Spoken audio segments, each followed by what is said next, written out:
Thank you, thank you. Didn't Anna do a wonderful job this morning? Folks, I think Anna really did an amazing job with, and thank you again, Anna.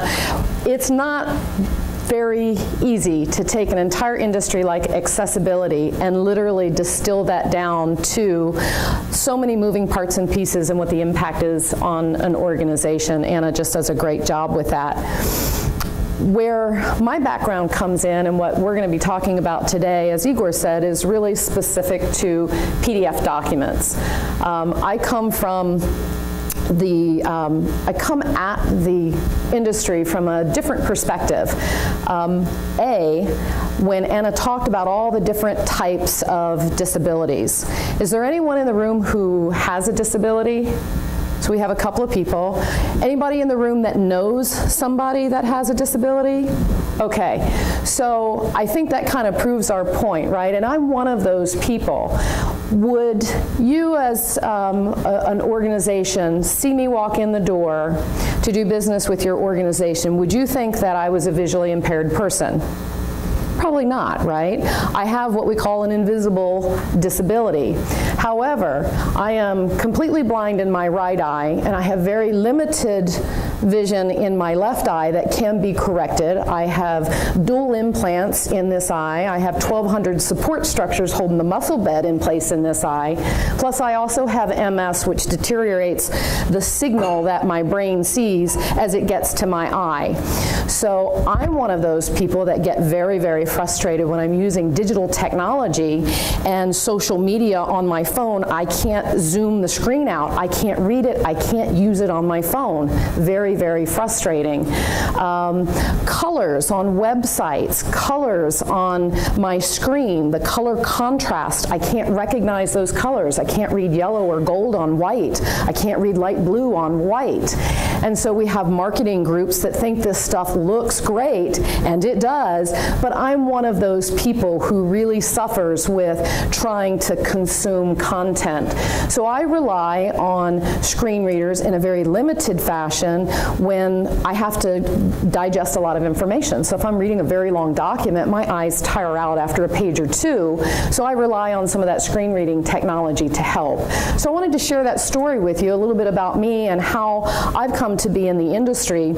I worked previously in an organization that serviced the federal government, and I ran a division of operators who did manual tagging for PDFs. Do we have anybody in the room who has any exposure to or experience? Okay, so we've got a couple of people when we talk about accessible PDFs and how onerous that challenge is, right? So that's what we're going to talk a little bit about today and dive into that. So through the session this morning, the first thing we'll do is just do a real quick touch point on some of the assistive technologies. Anna's covered that pretty thoroughly.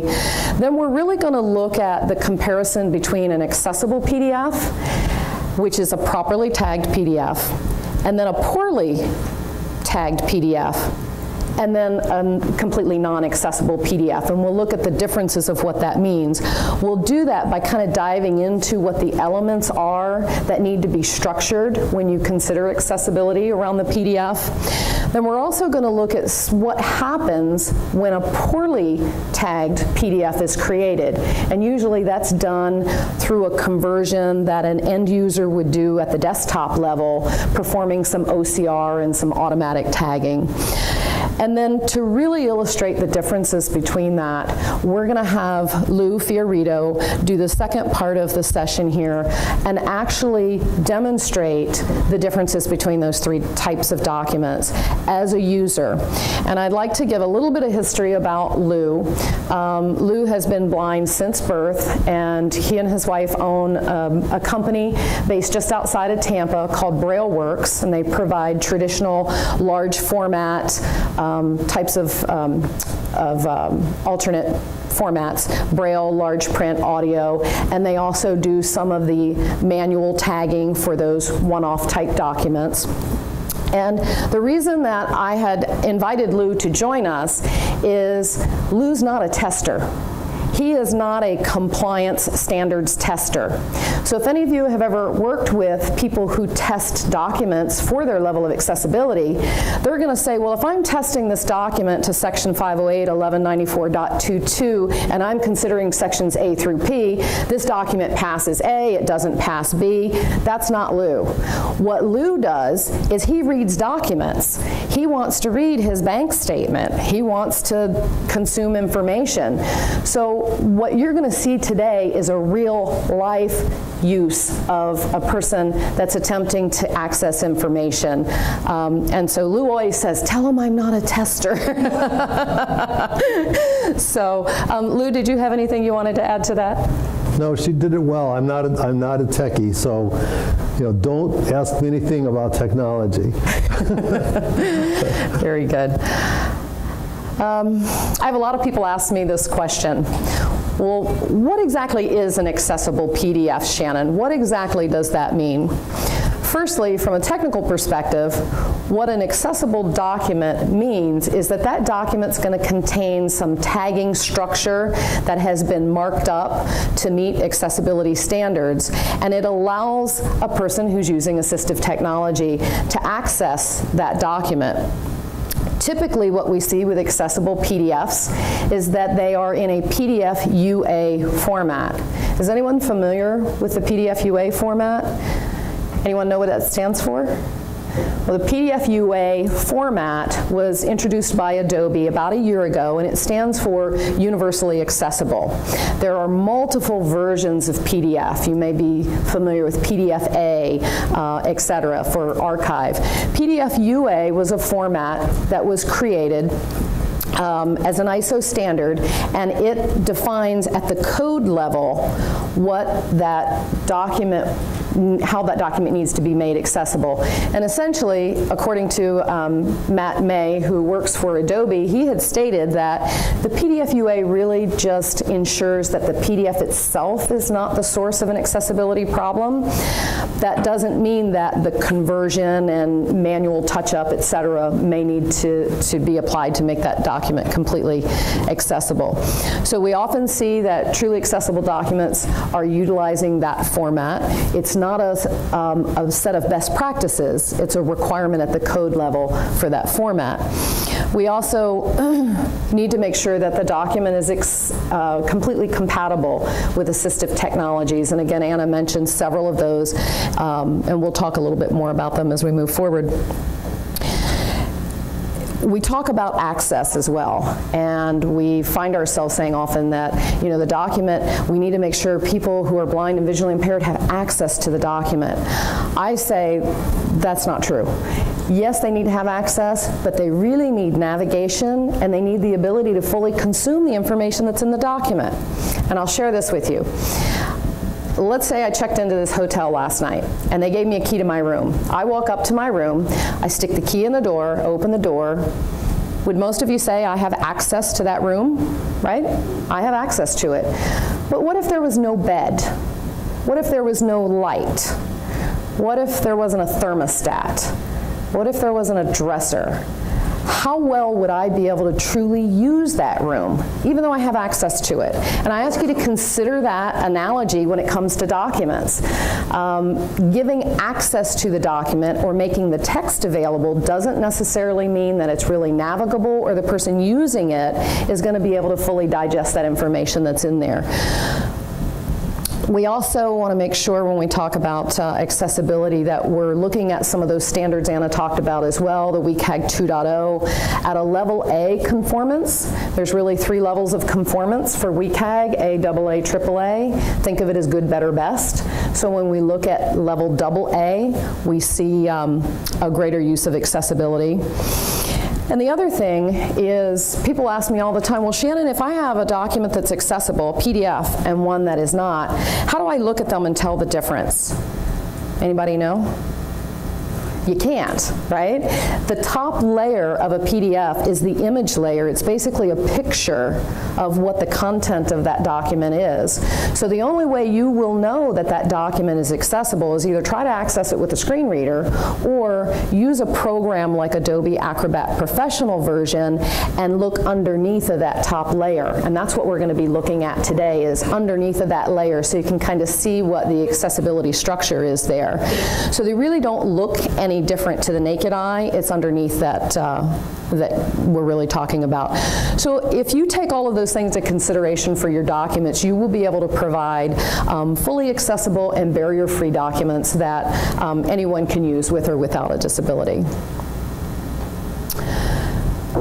So for our demonstration today, I want to talk just again real briefly about the technology. As Anna mentioned, there are multiple categories of disabilities. We tend to find ourselves pigeonholing people who are blind or visually impaired as the only ones that are really affected by using screen readers and accessing documents. And I can tell you've done a lot of work in this. Sure. So I would ask you to consider some of the other types of disabilities for individuals that use screen readers. For example, I gave you a great situation with me personally. We also want to think about people who have cognitive disorders or things like dyslexia. Those people will generally rely on screen reader technology. So as there are many different types of assistive technologies for our conversation today, we're going to focus that down just to screen readers. A couple of things to know about a screen reader. A screen reader inherently is going to read a document from left to right and from top to bottom. Now, I would ask you to think about, as a sighted person, how you read a document. Do you pick up the newspaper and start in the upper left-hand corner and read the first sentence of column 1, followed by the first sentence of column 2, followed by the first sentence of column 3? We don't read like that, right? We generally look at a document and our eyes navigate to the things that are of interest to us. We may look at headings, and how do we know they're headings? Bigger, they're bold, right? We may look at some of the pictures and say, oh, well, that looks interesting. What's that guy doing? And then kind of dive into the data that's following or surrounding that picture. So visually, we navigate with our eyes. People who rely on screen reader technologies navigate the same way. Nobody presses the go button on a screen reader and listens to the entire document top to bottom. Even if it's ordered correctly and it reads in the correct reading order, we simply don't do that. So when your document is properly tagged and accessible, it allows for that screen reader to be able to access things like headings and know that they're headings. It allows them to identify when there is a table and offers navigation through the table. It provides for descriptions, for pictures, etc. So I just wanted to set the stage a little bit around what you'll be seeing today. And again, from a screen reader perspective, there are several types of screen readers. Windows Eyes, NVDA, which is a free open source screen reader. JAWS, which Lou will be using today, and JAWS is made by Freedom Scientific, and it's probably one of the more popular screen readers that's on the market today. And just of note, there are a couple of different types of screen readers that are inherently embedded in operating systems. So whether it's a Windows platform or a Linux platform, they have inherent screen readers in them, as does Adobe. There's a little function in Adobe called Read Out Loud. But I would caution you on this, particularly if anyone's testing documents. They're not feature-heavy type screen readers. If you go to the market and you purchase something like a JAWS or even download something like an NVDA, you're going to get a more feature-rich experience with those types of screen readers. So this is a visual representation of what a properly tagged document looks like. What you're going to see on the left-hand side is a screenshot of a sample PDF that's a bank statement. Do we have anyone in here from insurance or banking industries? Anyone that works with high volume type documents where you're producing a lot of content every month, those types of things? I should have probably should have mentioned this earlier. When we look at accessibility for documents, let me framework this for you. It is a labor-intensive process. In order to make a document accessible, you have to apply accessibility tags to it. It's typically very manual. That environment works well when you have things like documents on your website. You may have a corporate, annual report, marketing materials, things like that. But it is a long process because it's labor intensive, and oftentimes it's cost prohibitive when you have very high volumes of documents. The biggest issue from a civil rights perspective is if you're dealing with things like financial statements or health notices and statements, and you have very high volumes of those documents and you need to make them accessible, because it takes so long, oftentimes it delays how quickly your customer can get that information. So now all of a sudden we're introducing a different level of a civil rights type of an issue. So there had not been to date a product that would allow us to create accessible documents that meet these compliance standards until Actuate developed that product. So when we look at how you make a document accessible, there's really two options or two buckets. One is you manually produce it, and typically you would go to a service bureau and they'll manually mark it up for you. Or now what we have in the marketplace with our product is something that will allow for the automation of that. That's the only solution that we see today for very high volume documents. So when we look at what that looks like, this bank statement, which we use as an example, if you were to open this properly tagged PDF in, say, using Adobe Acrobat Professional, what you would be able to see is the content that's inside that PDF or underneath of it. So what you're seeing in the middle that's circled in red are the PDF tags. These tags are what connect to the assistive technology, like JAWS, that allow it to not only read and access the text, but to be able to navigate through that document. So we're going to take a little closer look at what that means if you don't have any tags with your document. If you took that same document, opened it up in Adobe Acrobat Professional, you would see the words, you might not be able to read it from here, no tags available. So the tags tree is completely empty.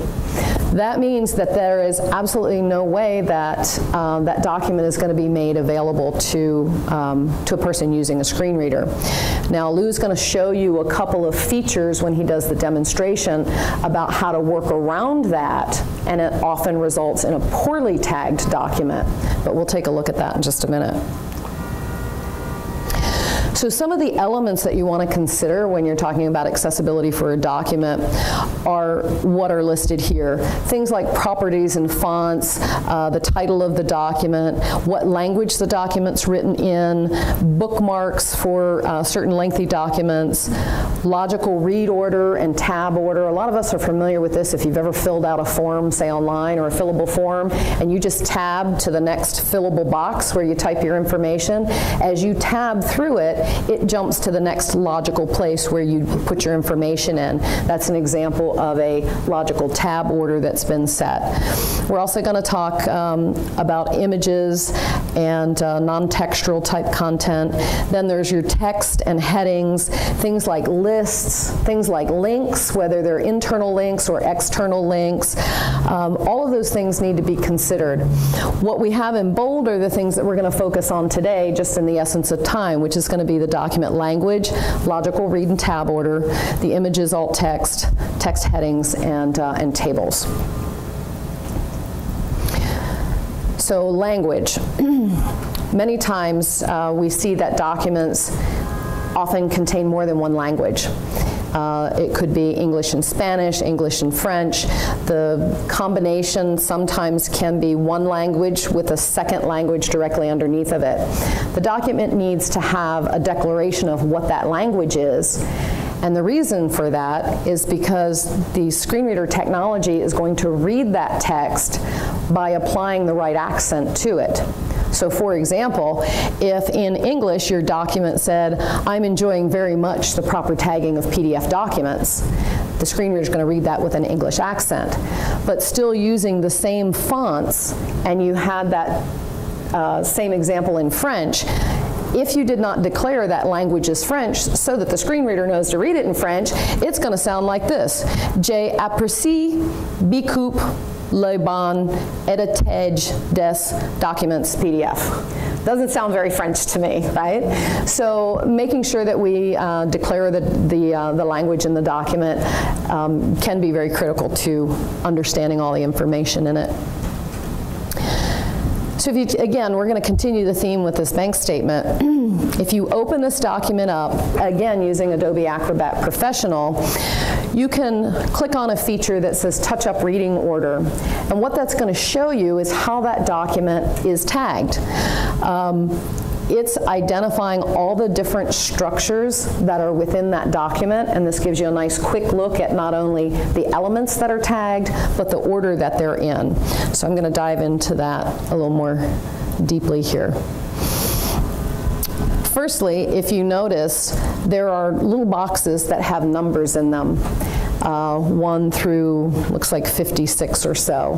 What that means is, if you did push the go button and let the screen reader read it top to bottom, left to right, those numbers indicate the sequence in which that screen reader is going to read it. So in this case, you'll see the first thing that's going to be read is the page number, and it would say page 1 of 4. The second thing that it would read would be the figure at the top that says SF Wealth logo. The third thing it would read would be statement information.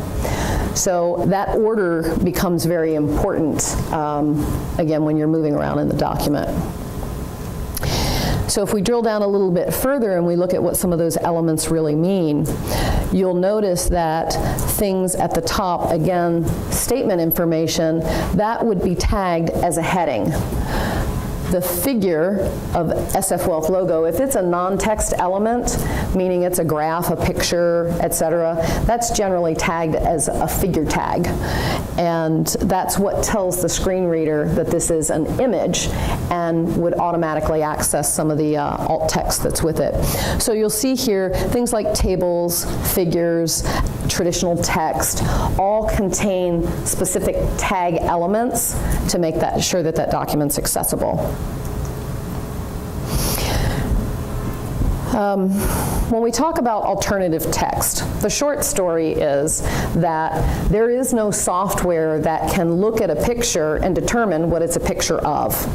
So that requires us to put some kind of a descriptive text and associate it with that picture so that the screen reader will read that text when it encounters a picture. So the screen reader would say graphic, so that the listener understands, okay, this is a picture, and then it's going to read whatever text is associated with it. There's a slew of industry standards around how to create good alternate text. You don't want to say things like, this is a picture of, because the screen reader is already announcing this is a graphic. You don't want to say, it is a blue flag flying, because you may not know what the color blue is. You also want to keep it very short and concise, generally 3 sentences or less. You want to really frame what the context is, not a full lengthy description.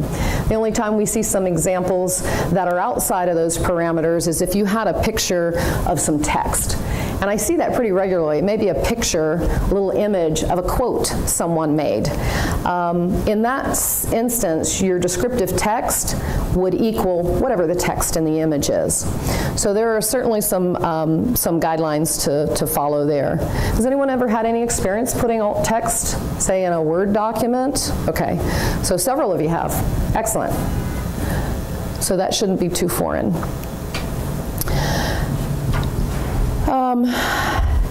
This is interesting. I put this in here as an example because you notice in the case of a bank statement, each one of these statements would be generated using a template.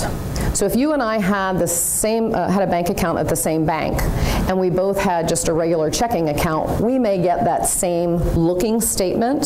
The difference is mine has my name, my account number, my banking activity, and yours has yours. So that statement may grow and shrink in size, but the template that's used to generate that information is essentially the same. The challenge is when you go to make that document accessible, before the Actuate solution hit the market, you would have to manually tag and mark up or remediate every single document because there's different information in it. Our solution addresses that and allows for automation. And one of the interesting things here is you'll notice that this pie chart would be dynamic because your bank statement is going to show that you have different spending habits than I have, and this is a pie chart illustrating your spending habits. So what you'll see a little bit later on when Jeff and Will do a demonstration of our technology, how really unique this is as we start looking at where the data lives when you're populating this particular statement and some possibilities for using that data to populate that particular image with appropriate alt text, again allowing for the automation of it. The other reason that I pointed this out is from a perspective of usability, it's a terrible, terrible image because it's using color to convey information. And we generally, if you can't see color, how the heck do you know what that's trying to communicate? So when we look at, and we're talking very granular here around PDFs, but as you become more familiar with it and you start to include things that are accessibility focused, you'll come to realize that we don't want to communicate information with color because some of our customers may not be able to see color at all. So we talk a little bit about paragraph headings. And again, I mentioned that headings are easily identified to us that are cited because they're bigger and bold. There are specific tags that are used for paragraph headings.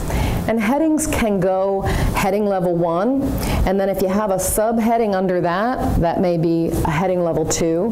And if that had a subheading, heading level 3, and so forth. We, generally speaking, can tag up to about 6 levels of headings, but we rarely ever see that. That, you know, you start getting into level 5, level 6 headings, that might not be a very well-constructed type of a document. So things that we want to consider again from the inception when we're creating what this statement would look like. But we tag those headings with the appropriate heading tags because the assistive technology would work in a way that allows the user to pull up all of those headings at one time and literally scroll through them. Listen to all the headings the same way that we would visually look at all the big bold stuff on the page. Then they decide what they'd like to hear more about and dive into that. So when I get my bank statement, I don't just look at the top one and so forth. I kind of scan the page and I say, okay, I want to know what checks have cleared, what's my balance, so I'm going to look for those types of headings. And the same thing goes for a person that's using the assistive technology. So that's how your heading tags work. Text has their own type of tag containers. The thing with text that's a little bit tricky is making sure that the screen reader knows the difference between an account number and a dollar value versus a balance value versus a phone number. They're all numbers, but we have to identify what type of a number it is so that that screen reader knows how to read it.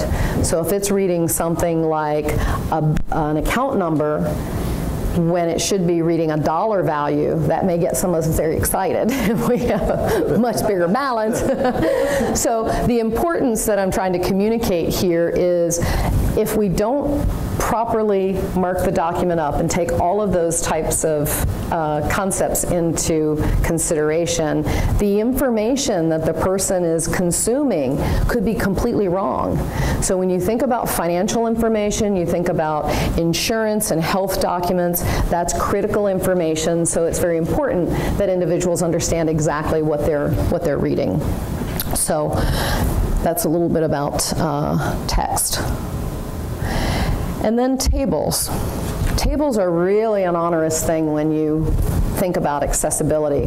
Has anybody ever looked at a table, maybe in college, maybe something you received from a federal government agency, and it was 10 pages long? Or maybe there's headers across the top, and then there's some headers underneath of that, and it goes on and on for pages. And as a sighted person, A, we've got a magnifying glass out, and B, we're going back 3 pages and then going, what's that associated with? And we can't make sense of the table. Imagine if you unplug your mouse and unplug your monitor and you try to make sense of a table, even something as simple as what's on your bank statement. It's very, very critical that the table itself is identified as a table. And the reason is that the assistive technology recognizes that table tag and it pops into what's called a table reading mode. And it allows for the user to navigate using shortcut commands on their assistive technology to understand and digest the information that's in that table. So not only do we tag the table as a table, but now we have to associate the headers, which again we know because they're at the top and they're generally bold. They may be down the side, they may be row headers versus column headers. And then we have all of this data inside the cells. Each cell has to be associated with its corresponding header, whether it's a column header or a row header, because that assistive technology, that screen reader, is going to allow that person to hear exactly where they are in the table so that information makes sense. So if you ever want to get a general understanding, and Lou's going to share with you a very short version of that today, you can go to one of the open source screen reader downloads, like say an NVDA. You could download that, and you could start using some of the commands and trying to consume a document. It really does give us a different perspective. So we talked a little bit about a truly accessible document. Now I want to talk about what most people are forced to do. Most of the documents out there simply are not accessible. As Anna pointed out this morning, the change, the wave is coming. We need to embrace it. There will be a time when everything we create as authors of content will automatically be accessible. We're not there yet. That technology doesn't exist that allows us to open up a Word document, type what we want, throw some pictures in, save it as a PDF, and allow it to be perfectly accessible to the people that are using these assistive devices. We will get there. We're just not there today. So what happens is when we encounter one of those documents that's not accessible at all, no tags, the assistive technology, like JAWS, has worked with Adobe to say, how are we going to solve that problem? And what they've allowed for is the automatic tagging of these documents. But think of it this way. How would a software know that that is a picture of a pie chart, and how would they know what color means in that pie chart? It's very difficult. Oftentimes, we see several challenges. Here's the short answer. When you OCR a document, optical character recognition, does everyone understand what the OCR is? Where it takes a picture of text and it converts it to actual text behind the scenes. The problem is sometimes you have a 8 and the machine thinks it's a B. Sometimes you have an A, the machine thinks it's an O. Sometimes it makes capital letters where capital letters shouldn't be. Sometimes it eliminates spaces so you have words that run on together. And the reason that's an issue is because when the assistive devices like screen readers read that text, it puts emphasis on capital letters. It doesn't know that that whole strand of text isn't just one word. So you get jarbled content. You get things like the word annual report may come out annual report. Well, what the heck is that? So even simply providing just an OCR document doesn't provide good access necessarily. However, it's better than no access at all. It's just not a truly accessible document. So an example of that is if you allow this document, and we did run through, this is actually some of the results that we had from running this through an automatic tagging. For example, it thinks that the logo, SF Wealth, is graphic 11. It looks at it and says, I know this is a picture, I don't know what it is, I'm going to assign it a name. And it says it's graphic 11. Graphic 451 is what the pie chart gets. And this promotion becomes graphic 31. It also took things like tables, and because of the structure of the table, it thought it was a picture. So now that information is completely not accessible, the text is not OCR'd, that table becomes graphic 87. So you start to see those types of challenges. And I point this out because I've had people say to me, I don't really need to do anything with my documents. They can automatically, Adobe will automatically convert it. And I opened it up and looked at it, and it's a tagged document. The challenge is it's not properly tagged, and it really conveys wrong and inaccurate information, which can be critical to the person that's trying to access that information.